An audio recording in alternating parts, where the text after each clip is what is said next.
નમસ્કાર ખેડૂત મિત્રો, આઈસીએલ કંપનીમાંથી આવું છું. મારું નામ છે રાઠોડ નારણ. અત્યારે પ્રગતિશીલ ખેડૂતની મુલાકાતે આપણે આવ્યા છીએ, જેમણે આપણા ટોટલી આઈસીએલ કંપનીના ખાતરો વાપરેલા છે. નામ છે હમીરભાઈ લખમણભાઈ ઝુંઝિયા, ગામ નાની ધણેજ, તાલુકો માળિયા હાટીના અને જિલ્લો જુનાગઢ. તો આપણે પૂછીએ કે ભાઈ આઈસીએલના ખાતરો વાપર્યા પછી હમીરભાઈને રિઝલ્ટ કેવું લાગ્યું. હમીરભાઈ, આપણે ક્યાં ક્યાં ખાતરો વાપરેલા છે આઈસીએલ કંપનીના? નરભાઈ, આપણે આઈસીએલ ના પોલીસલ્ફેટ પાયામાં વાવેલું છે. પછી સ્ટાર્ટર પેલો ડોઝ આપેલો છે. બીજો બુસ્ટર નો આપેલો છે અને ત્રીજો ફ્રૂટ નો આપેલો છે. બરાબર છે. અને એમનું રિઝલ્ટ બહુ સારું દેખાડેલું છે. આની શરૂઆત તરબૂચ ગયા વર્ષમાં તરબૂચ હતા ત્યાંથી આપણે કરેલી છે.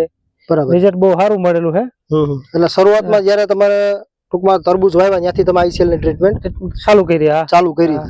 તરબૂચમાં પણ સારું રિઝલ્ટ મળ્યું. તરબૂચમાં સારું રિઝલ્ટ મળ્યું. બરાબર છે. પછી ઉનાળામાં તમારે શું પાક હતો? ઉનાળામાં મગ હતા, એમાંય ટૂંકમાં પોલીસલ્ફેટ આઈસીએલ નું પાયામાં વાવેલું હતું. એમાંય સારું રિઝલ્ટ મળ્યું છે. બરાબર છે.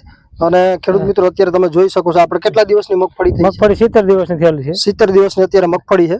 અને દોડવાની સંખ્યા, પછી મૂળની સંખ્યા અને મૂળના જે ગંડિકા છે એ તમે જોઈ શકો છો. અત્યારે દોડવાની સાઈઝ, સૂયાની મજબૂતાઈ, છોડનો ગ્રોથ અને એકદમ લીલવણી.